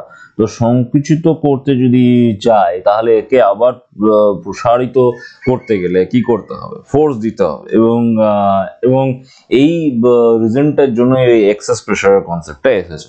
ঠিক আছে, এবার দেখো ব্যাপারটা, লিকুইড ড্রপ যেটা আমরা ড্র করে নিয়েছি, সেই লিকুইড ড্রপের মধ্যে যে সারফেস টেনশনের ব্যাপারটা কিরকম ভাবে কাজ করে, একে সংকুচিত করবার চেষ্টা করবে। সংকুচিত যখনই করতে যাইবে তখন আমি যদি এর শেপ মেনটেন করতে চাই তাহলে ভেতরের দিকে বেশি প্রেসার দিতে হবে, তবে কিন্তু এই শেপটা মেনটেন থাকবে। তার কারণ না হলে তো এ সংকুচিত হয়ে যাবে। তার মানে ডেফিনেটলি ভেতরে যে প্রেসারটা আছে সেই প্রেসারটা বাইরের প্রেসারের থেকে বেশি। বাইরের প্রেসারটা হচ্ছে স্মল পি, ভেতরের প্রেসারটা পি প্লাস ডেল্টা পি। কেন হলো এটা? তার কারণ সারফেস টেনশন এটা সংকুচিত হতে চাই, আমি চাইছি না সংকুচিত হতে, তাহলে ভেতরের প্রেসারটা বেশি থাকতে হবে। ভেতরের প্রেসারটা যদি বেশি থাকবে তার মানে ওর মধ্যে একটা এক্সেস প্রেসার এসছে। তাহলে এই অতিরিক্ত চাপ বা এক্সেস প্রেসারের রিজনটা কি? রিজনটা হচ্ছে সারফেস টেনশনের জন্য যে সংকোচন হচ্ছে, সেই অতিরিক্ত চাপ সেটাকে গিয়ে ইকুইলিব্রিয়াম তৈরি করছে, মানে সাম্যাবস্থা নিয়ে আসছে। তার মানে এবার আমাকে এটাকে ক্যালকুলেট করতে হবে। কি করে ক্যালকুলেট করব? দেখো, যদি আমি এরকম ভাবি যে এর রেডিয়াসটা ইনিশিয়ালি ক্যাপিটাল আর আছে, এই জিনিসটাকে যদি এরকম ভাবে নিই, ইনিশিয়ালি এর যে রেডিয়াসটা আছে সেটা ক্যাপিটাল আর আছে, এর রেডিয়াসটাকে আমি আর প্লাস ডেল্টা আর করতে চাইছি, মানে এটাকে আমি বাড়াতে চাইছি। এরকম ভাবে এর বাইরে আমি একটা স্ফিয়ার আর একটা কল্পনা করে নিচ্ছি, এটা আমি বাড়াতে চাইছি। কত করতে চাইছি? আর প্লাস ডেল্টা আর করতে চাইছি। তাহলে এরিয়ার পরিবর্তন কত হবে? সেই এরিয়ার পরিবর্তনটা আগে বার করবো, যে ডেল্টা এ তাহলে সমান কত হবে যদি আমি পরিবর্তন করতে চাই, সেটা হবে 4 পাই আর প্লাস ডেল্টা আর তার হোল স্কোয়ার, এটা মাইনাস 4 পাই আর স্কোয়ার, এটা হবে এরিয়ার পরিবর্তন। এবার এই এরিয়া পরিবর্তন যদি আমি ক্যালকুলেট করি, 4 পাইটা কমন চলে যাবে, 4 পাইটা কমন চলে যাওয়ার পরে এখানে আমার আসবে r square plus r square plus 2 into delta r into small r, এটা প্লাস ডেল্টা আর তার স্কোয়ার, এটা মাইনাস আর স্কোয়ার, এই জিনিসটা পাবো। আর স্কোয়ারের সঙ্গে আর স্কোয়ার কেটে যাবে, ডেল্টা আর খুব স্মল, তাই ডেল্টা আর স্কোয়ারটা নেগলিজিবল হয়ে যাবে। নেগলিজিবল যদি হয়ে যায় তাহলে আমরা পুরোটা যেটা আমরা পাবো সেটা হয়ে যাবে 8 পাই আর ইন্টু ডেল্টা আর। এইটা হয়ে গেল আমার এরিয়ার পরিবর্তন। ঠিক আছে, এরিয়ার পরিবর্তন থেকে আমরা কি ক্যালকুলেট করতে পারবো? এনার্জি ক্যালকুলেট করতে পারবো, যে কতটা পৃষ্ঠ শক্তি আমি মানে অতিরিক্ত চাপের দ্বারা কৃতকার্য, কি বলবো, পৃষ্ঠ শক্তি কতটা বৃদ্ধি পাচ্ছে, তরলে ফোটার পৃষ্ঠ শক্তি কতটা বৃদ্ধি পাচ্ছে, ই ড্যাশ বা ই বলতে পারো। তো ই কি করে বৃদ্ধি পাবে? ডেল্টা ই যদি ক্যালকুলেট করতে চাই তাহলে এই এরিয়ার পরিবর্তন ইনটু সারফেস টেনশন, তাহলে এটা ইনটু 8 পাই আর ইনটু ডেল্টা আর, এটা হচ্ছে ইনক্রিজ অফ সারফেস এনার্জি, এটাকে তোমরা ইনক্রিজ অফ সারফেস এনার্জি বললে। এবার ইনক্রিজ অফ সারফেস এনার্জি কার সঙ্গে ইকুয়াল হবে? এই অতিরিক্ত চাপের জন্য যে ওয়ার্ক ডানটা হচ্ছে তার সঙ্গে ইকুয়াল হবে। এবার অতিরিক্ত চাপের ওয়ার্ক ডান বার করতে গেলে কি চাই? আমার ফোর্স চাই। ফোর্স বার করতে গেলে আমার এই প্রেসারকে কার সঙ্গে গুণ করতে হবে? এরিয়ার সঙ্গে গুণ করতে হবে। ঠিক আছে, প্রেসারটাকে আমাকে এরিয়ার সঙ্গে গুণ করতে হবে, পৃষ্ঠতলের ক্ষেত্রফলের সঙ্গে গুণ করতে হবে। সেটা কত? সেটা হচ্ছে 4 পাই আর স্কোয়ার। তাহলে এটা হয়ে গেল ফোর্স। ফোর্সকে এবার ডিসপ্লেসমেন্ট দিয়ে যদি গুণ করি তখন সেটা হবে ওয়ার্ক ডান। এরিয়াকে প্রেসার দিয়ে গুণ করলাম, আমি ফোর্স পেলাম, তার সঙ্গে ডিসপ্লেসমেন্টকে গুণ করলাম, ওয়ার্ক ডান পেলাম। এবার এইটা আর এটা ইকুয়াল হবে কেন? তার কারণ এর সঙ্গে এ ইকুইলিব্রিয়াম মেনটেন করেছে। তার মানে delta E is equal two, যদি আমি ডেল্টা ডাব্লিউ এটা করি তাহলে দেখো ডেল্টার বোথ সাইড দিয়ে কেটে যাবে, সিম্পল একটা calculation, delta P is equal to আসবে 2s divided by R. Delta P is equal to আসবে এখানে 2s ডিভাইডেড বাই আর, মানে এটাই হয়ে গেল এক্সেস প্রেসার। ঠিক আছে, একটা লিকুইড ড্রপের জন্য। এবার এই লিকুইড ড্রপ যদি না হয়, এটা যদি একটা বায়ুর বুদবুদ হয়, লিকুইড ড্রপ যদি না হয়, যদি এটা একটা বায়ুর বুদবুদ হয়, তাহলে কি হবে? বায়ুর বুদবুদ হলে কি হবে? ভেতরেও বায়ু আছে, বাইরেও বায়ু আছে, ঠিক আছে? তার মানে সেখানে দুটো সারফেস চলে আসছে এয়ার কন্ট্যাক্টে, মানে মুক্ত সারফেস দুটো হয়ে গেল। একটা মুক্ত সারফেসের জন্য যদি ডেল্টা পিটা 2s/r হয়, তাহলে যখন দুটো মুক্ত সারফেস চলে আসবে, ঠিক আছে, যখন দুটো মুক্ত সারফেস চলে আসবে, তখন সেটা কি হয়ে যাবে? তখন খুব ইজিলি আমরা পাবো, যদি দুটো মুক্ত সারফেস চলে আসে, তাহলে এই যে এনার্জিটা, যেটা আমরা একটাই সারফেস এরিয়া দিয়ে ক্যালকুলেট করে নিলাম, সেখানে আমার দুটো সারফেস এরিয়া আসবে, যেটা 8πr ইন্টু ডেল্টা আর আসছিল, সেটা হয়ে যাবে আমার 16πr ইন্টু ডেল্টা আর, এটা ইন্টু সারফেস টেনশন, এই জিনিসটা আসবে। আর সিমিলারলি আমার এখানে ওয়ার্ক ডানে যে ব্যাপারটা আসবে, সেই ওয়ার্ক ডানটার ক্ষেত্রে কিন্তু তা হবে না। ওয়ার্ক ডানের ক্ষেত্রে আমরা ডেল্টা পি, প্রেসারকে এরিয়া দিয়ে গুণ করো, 4πr² আসবে, এটা ইন্টু ডিসপ্লেসমেন্ট ডেল্টা আর করলাম। এইটার সঙ্গে যদি এটাকে ইকুয়াল করি, তাহলে আমরা ডেল্টা পি এর ভ্যালুটা পেয়ে যাব কত? এখান থেকে আসবে 4s/r। এটা কার জন্য? এটা হবে একটা এয়ার বাবলের জন্য, এয়ার বাবলের জন্য বা বায়ুর বুদবুদের জন্য, বায়ুর বুদবুদ। কোথায় আছে বায়ুর বুদবুদটা? ঠিক আছে, মানে বায়ুর বুদবুদ বলতে মানে সাবানের তৈরি বুদবুদ, ডেফিনেটলি যখন এটা বাতাসে থাকবে।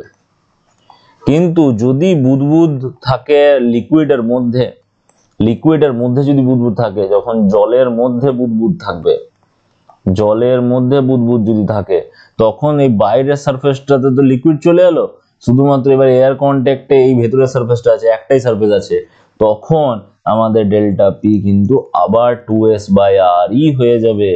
এটা কিন্তু তোমরা মনে রাখবে, ঠিক আছে? তাহলে এইভাবে আমরা ডেল্টা পি বা প্রেসার, মানে এক্সেস প্রেসার ব্যাপারটা আমরা ক্যালকুলেট করলাম। এবার এই রিলেটেড আমাদেরকে বেশ কিছু নিউমেরিক্যালও করতে হবে, যেখান থেকে আমরা জিনিসটাকে বুঝতে পারবো যে হ্যাঁ, জিনিসটা কিভাবে ঘটছে।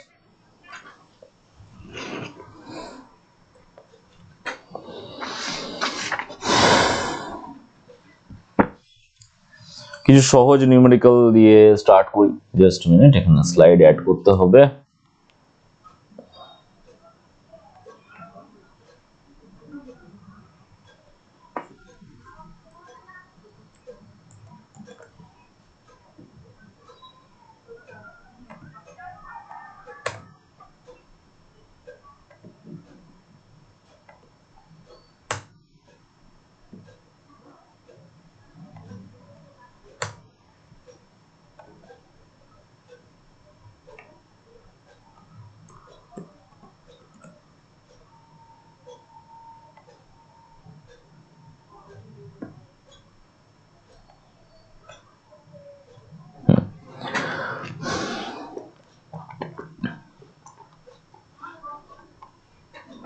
তো সুন্দর একটা নিউমেরিক্যাল এখানে আমি নিচ্ছি। নিউমেরিক্যালটি হলো 8 মিলিমিটার ব্যাসার্ধের একটি সাবানের বুদবুদ আছে, তার অতিরিক্ত চাপ 2 মিলিমিটার তেলের স্তম্ভের সঙ্গে সমান।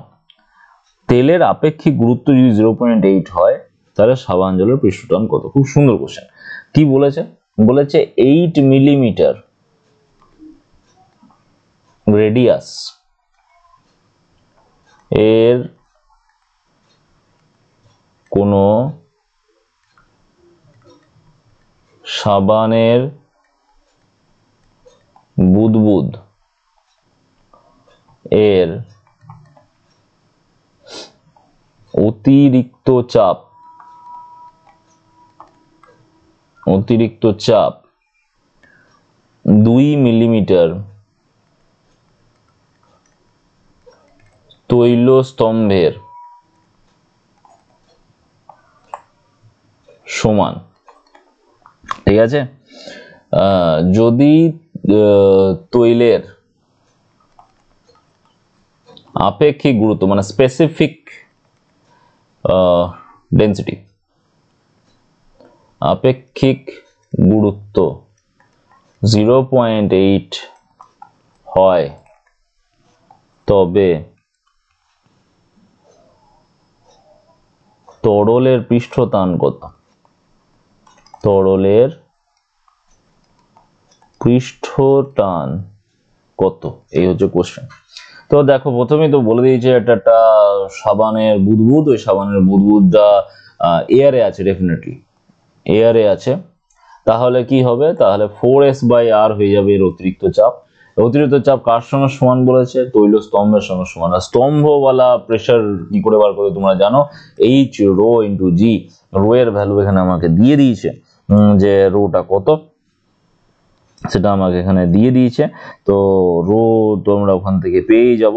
আর এইচ এর ভ্যালুটা 0.8 মিলিমিটারে দেওয়া আছে, ঠিক আছে। সেটা আমরা ওখান থেকে বসাবো, এইচ রো জি করবো, এখান থেকে এস ইজিলি বেরিয়ে চলে আসবে। S is equal to H rho G into capital R divided by 4। এখানে এইচ রো জি এদের সবার ভ্যালু বসিয়ে দাও, এস এর ভ্যালু তোমরা পেয়ে যাবে। বহুত ইজি একটা কোশ্চেন। এখান থেকে আরেকটু ভালো, আরেকটু কমপ্লিকেটেড কোশ্চেনের দিকে যায়। এবার চলে আসবে আমাদের ডাবল বাবল। এই ডাবল বাবলের ব্যাপারটা কিন্তু খুব কনসেপচুয়াল। কিরকম দেখো, এখানে আমরা দুটো আলাদা আলাদা বাবলকে নিচ্ছি, যারা একটার সঙ্গে অন্যটা কন্ট্যাক্টে আছে। এখন একটা কন্ট্যাক্ট সারফেস তৈরি হয়েছে এদের মধ্যে, ঠিক আছে। এর রেডিয়াসটা হচ্ছে r1, আর এর যে রেডিয়াসটা সেই রেডিয়াসটা হচ্ছে r2, ঠিক আছে, দুটো রেডিয়াস। এবার বলেছে যে এই সাধারণ তলের এই কমন সারফেসের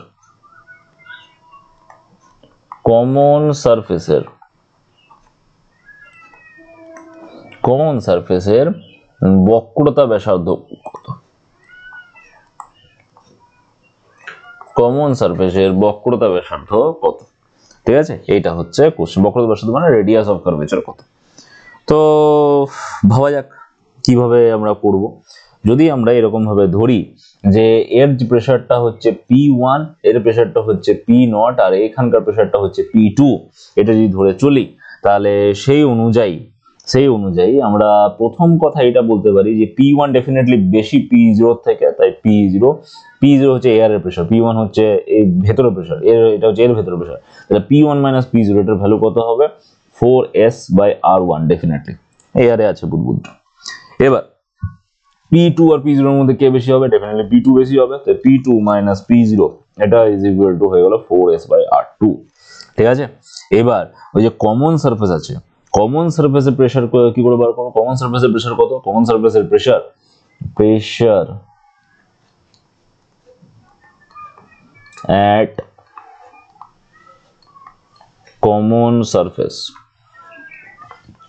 কি করতে হবে, সিম্পল P2 - P1 করতে হবে। তাই P2 - P1 যদি আমি বার করতে চাই, এই ইকুয়েশন 1, এই হলো ইকুয়েশন 2, তাহলে আমাকে কি করতে হবে, 2 - 1, ইকুয়েশন 2 - ইকুয়েশন 1 করে দেবো। কি করব, 4s কমন চলে যাবে, 1/r2 - 1/r1 হবে। এইটা কার সঙ্গে ইকুয়াল হবে, এই যে বক্রতা মানে কমন সারফেসের বক্রতা ব্যাসার্ধ যদি ক্যাপিটাল আর হয়, কমন সারফেসের বক্রতা ব্যাসার্ধ ক্যাপিটাল আর যদি হয়, তাহলে তার আবার এক্স এক্সপ্রেশনের ফর্মুলাও তো আবার এইটাই হবে, 4s/R, এটাই হবে, ঠিক আছে। তাহলে আমি 4s বোথ সাইড থেকে ক্যান্সেল আউট করে যাব, 1/r এটা ইজ ইকুয়াল টু হয়ে যাবে আমার r2 - 1/r1। এই জিনিসটা আমরা পাবো। এইখান থেকে আমরা ক্যাপিটাল আর এর ভ্যালুটা পেয়ে যাবো। যদি সুন্দর করে ক্যালকুলেট করি, তাহলে r2 × r1 divided by r1 - r2, এইটা হয়ে যাবে অ্যান্সার। যদি ভ্যালু দেওয়া থাকে ভ্যালু বসিয়ে তোমরা ক্যালকুলেট করবে, খুব ইজি একটা ভালো কোশ্চেন এটা। বোঝা গেছে? এরপর নেক্সট যে টপিকটা নিয়ে আলোচনা করব সেটাকে বলা হচ্ছে ক্যাপিলারিটি, বা বাংলায় বলে কৈশিকতা।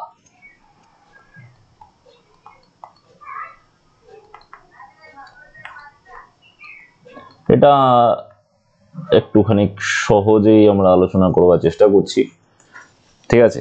কি জিনিসটা বলছে, যদি কোনো একটা সরু নল আমি একটা লিকুইডের মধ্যে রাখি, তাহলে দেখা যাবে যে এর মধ্যে লিকুইডটা উঠে গেল উপরে, অথবা অন্য কোনো একটা লিকুইডের মধ্যে রাখি, তাহলে দেখা যাবে যে এটা নিচের দিকে নেমে গেল। বাইরের লেভেলটা হচ্ছে এইটা, এর বাইরের লেভেলটা মনে করে এইটা, এখান থেকে লিকুইড উপরে উঠলো, আর এর ক্ষেত্রে নিজের লেভেলটা নেমে গেল, দিয়ে এইখানে লিকুইডটা চলে এলো। এটা কার জন্য হয়? এটা পারদের জন্য হয়। আর এটা কার জন্য হয়? এটা জলের জন্য হয়। তো এবার এই ব্যাপারটা নিয়ে আমরা আলোচনা করব। এই যে লিকুইডটা তো একটা সরু নলের মধ্যে উপরে ওঠা বা ওই সরু নলের মধ্যে দিয়ে নিচে নেমে যাওয়া, এই জিনিসটাকে বলা হয় কৈশিকতা। প্রশ্ন এখান থেকে দিতে পারে যে কৈশিকতা কি, এটা প্রশ্ন হতে পারে। তো কৈশিকতা হচ্ছে এইটা। এবার দেখো, এই যে কৈশিকতা ব্যাপারটা হলো, এই কৈশিকতার মধ্যে আমরা দুটো জিনিস জানবো। প্রথমে যেটা জানবো সেটা বলা হচ্ছে angle of contact. Angle of contact, ঠিক আছে? বাংলায় যেটাকে বলা হয় স্পর্শ কোণ। স্পর্শ কোণ জিনিসটা কি বলছে, যদি আমরা এইটাকে একটা সলিডের সারফেস মনে করি আর এইটা যদি একটা লিকুইড সারফেস হয়, তাহলে লিকুইডের যে মুক্ত তল সলিড সারফেসের সঙ্গে যে কোণটা করেছে মুক্ত তলের উপর স্পর্শক ড্র করলে এইটা হয়ে যাবে থিটা, ঠিক আছে? অথবা এইখানে যদি লিকুইডটা এইরকম ভাবে তল তৈরি করে, তাহলে এর মুক্ত তল হয়ে গেল এইটা। তাহলে এ সলিড সারফেসের সঙ্গে কতটা অ্যাঙ্গেল করেছে? এইটা হয়ে গেল অ্যাঙ্গেল, ঠিক আছে? এটা এখানে এইটা থিটা, এর ক্ষেত্রে এইটা থিটা। তাহলে এই যে অ্যাঙ্গেলটা তৈরি করছে, এই তলটাকে, এই অ্যাঙ্গেলটাকেই বলা হচ্ছে অ্যাঙ্গেল অফ কন্ট্যাক্ট, ঠিক আছে? এবার এই অ্যাঙ্গেল অফ কন্ট্যাক্ট থিটা যদি লেস দেন 90 ডিগ্রি হয়, তখন এখানে তলটা ভেজাবে, ঠিক আছে? তখন তল ভিজে যাবে, ঠিক আছে? আর থিটা যদি গ্রেটার দেন 90 ডিগ্রি হয়, তাহলে ভিজবে না। এবার এইটা অ্যাঙ্গেলটা কার উপর ডিপেন্ড করে? কার উপর? অ্যাঙ্গেল অফ কন্ট্যাক্ট ডিপেন্ড করে 1 নম্বর তরলের প্রকৃতির উপরে, ঠিক আছে? মানে নেচার অফ লিকুইডের উপরে, নেচার অফ লিকুইডের উপরে। 2 নম্বর কার উপর ডিপেন্ড করে? Nature of solid in contact বা কন্ট্যাক্ট সারফেসের উপরে ডিপেন্ড করে। যেমন পদ্ম পাতার উপরে যদি জল রাখি, তাহলে পদ্ম পাতা কিন্তু ভেজে না, তো সেক্ষেত্রে কিন্তু অ্যাঙ্গেল অফ কন্ট্যাক্টটা থিটাটা গ্রেটার দেন 90 ডিগ্রি হয়ে যায়, ওই কারণে জল ভেজে না। আবার পারদ কাঁচকে ভেজাতে পারে না, তার কারণ মানে পারদ কাঁচকে ভেজাতে পারে না, সেক্ষেত্রে থিটাটা গ্রেটার দেন 90 ডিগ্রি হয়ে যায় ওই কারণে। তাই অ্যাঙ্গেল অফ কন্ট্যাক্ট জিনিসটা কি, আশা করি তোমরা বুঝতে পারলে। আর এখানে থিটার ভ্যালুটাও খুব ইম্পর্টেন্ট। এবার কৈশিকতার ক্ষেত্রে এই জিনিসটা কিভাবে হেল্প করে? কৈশিকতাতে অ্যাকচুয়ালি সারফেস টেনশন, যদি আমরা ইয়ের ক্ষেত্রে বলি, যদি আমরা জলের ক্ষেত্রে বলি, এই বড় করে একটু নলটাকে ড্র করি, কৈশিক নল আমি অনেক বড় ভাবে ড্র করলাম, যেটা দেখে মনে হচ্ছে না আর কৈশিক। এবার এইখানে জলের তল এরকম দেখতে হয়। এবার জলের তল এরকম দেখতে হয়, তার মানে বুঝতেই পারছো সারফেস টেনশনের জন্য ফোর্সটা উপরের দিকে কাজ করছে। ফোর্সটা উপরের দিকে কাজ করছে বলেই আসলে এখানে জলটাকে কৈশিক নল দ্বারা উপরে তোলা যাচ্ছে, ঠিক আছে? এটা উপরে দিকে কাজ করছে বলে এটা কিন্তু উপরে তোলা যাচ্ছে, না হলে যেত না। এই অ্যাঙ্গেলটা হচ্ছে থিটা, এটা হচ্ছে অ্যাঙ্গেল অফ কন্ট্যাক্ট, ঠিক আছে? কিন্তু পারদের ক্ষেত্রে উল্টোটা হয়। পারদের ক্ষেত্রে কি হয়? পারদের ক্ষেত্রে উপরে লেয়ারটা এরকম টাইপের থাকে, ফলে ফোর্সগুলো নিচের দিকে কাজ করে, ওই কারণে পারদের ক্ষেত্রে পারদ উপর দিকে ওঠে না কৈশিক নল দিয়ে, ওটা নিচে নেমে যায়, ঠিক আছে? জলের ক্ষেত্রে তা হচ্ছে না। এবার এই যে উপর দিকে উঠছে, কতটা উঠবে, ঠিক আছে? এইটা যদি লেভেল হয়, এই লেভেল থেকে কতটা উঠছে, এই জিনিসটা আমাকে ক্যালকুলেট করতে হবে। এইটা হচ্ছে এর হাইটটা, ঠিক আছে? এই যে কতটা উঠলো, এই জিনিসটাকে আমাকে ক্যালকুলেট করতে হবে, ঠিক আছে? এই জিনিসটা আমি ক্যালকুলেট করতে চাই। তো এই ভ্যালুটা কি করে বার করবো সেটা আমার চাই। দেখো এইখানে যে এইগুলো ড্র করেছি, এটা ডেফিনেটলি সারফেস টেনশন এস, এটাও সারফেস টেনশন এস। এবার এই সারফেস টেনশন থেকে দেখতেই পাচ্ছ যে সারফেস টেনশনটা এখানে দুটো কম্পোনেন্টে ব্রেক হয়ে যাবে। একটা কম্পোনেন্ট এরকম ভাবে কাজ করবে, ঠিক আছে, যেটা অ্যাকচুয়ালি এই সারফেস বরাবর উপরে তুলেছে লিকুইডটাকে। আর একটা কম্পোনেন্টকে আমরা এরকম ভাবে পাবো, ঠিক আছে? এইদিকে যে কম্পোনেন্টটা আসবে সেটা হয়ে যাবে আমার, এটা থিটা যদি হয়, এই অ্যাঙ্গেল থিটা যদি হয়, এই অ্যাঙ্গেলটাও থিটা হবে, এই অ্যাঙ্গেলটাও থিটাই হবে। তাহলে এইদিকে যে কম্পোনেন্টটা হয়ে যাবে সেটা এস ইন্টু সাইন থিটা, ঠিক আছে? এখানেও এস ইন্টু সাইন থিটা। এর উপর দিকে যেটা কাজ করবে সেটা হচ্ছে এস ইন্টু কস থিটা, আর এই দিকে কাজ করবে আমার এস ইন্টু কস থিটা। এবার এস কস থিটাটা তো শুধুমাত্র এই একটা পয়েন্টে কাজ করছে না, এখানে তো অ্যাকচুয়ালি এরকম একটা পুরো সার্কুলার পার্ট তৈরি হবে। এই সার্কুলার প্রতিটা অংশতেই অ্যাকচুয়ালি এই এস ইন্টু কস থিটা এরকম ভাবে কাজ করছে। আমি তো একক দৈর্ঘ্যের ফোর্স জানি সারফেস টেনশন, তাহলে এই নেট ফোর্সটা উপরের দিকে বার করতে গেলে আমাকে টোটাল লেন্থ দিয়ে গুণ করতে হবে। আর ওই লেন্থটা কত অ্যাকচুয়ালি, পুরো সার্কেলটা যদি আমরা নিই, সার্কেলের টোটাল লেন্থ মানে হচ্ছে তার পরিধি, ঠিক আছে, তার পরিধিটা আমাকে নিতে হবে। আমি যদি মনে করি যে এই কৈশিক নলটার ব্যাসার্ধ হচ্ছে স্মল আর, তাহলে এর যে পরিধিটা সেটা হয়ে যাবে 2 পাই আর। তাহলে নেট আপওয়ার্ড ফোর্স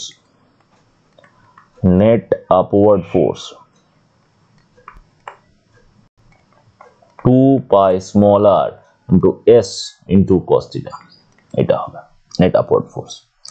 কাকে তুলছে? ওয়েটকে তুলছে, ঠিক আছে। কত ওয়েটকে তুলেছে দেখো, এই এতটা পর্যন্ত তো আমরা ইজিলি বার করে নিতে পারবো, কারণ এটা একটা সিলিন্ডার তৈরি করছে। এইখানে কিন্তু এক্সট্রা একটু লিকুইড আছে এই উপরের পার্টটাতে, সেই লিকুইডের ভলিউমটাকে আমি স্মল ভি ধরে নিচ্ছি, সেই লিকুইডের ভলিউমটাকে আমি স্মল ভি ধরে নিচ্ছি। তার মানে নেট ওয়েট কি যাবে, এই যে সিলিন্ডার ফর্ম, মানে এইখানে যে সিলিন্ডারটা ফর্ম করছে এই জায়গাটাতে, এই সিলিন্ডারটা ফর্ম করছে, তার volume height into area, volume পেলাম, ভলিউমকে রো দিয়ে গুণ করবো, তাহলে আমি মাস পেয়ে যাবো। জাস্ট মিনিট, রো দিয়ে গুণ করার আগে আরেকটা ভলিউমের পার্টকে নিতে হবে তোমাকে, এক মিনিট।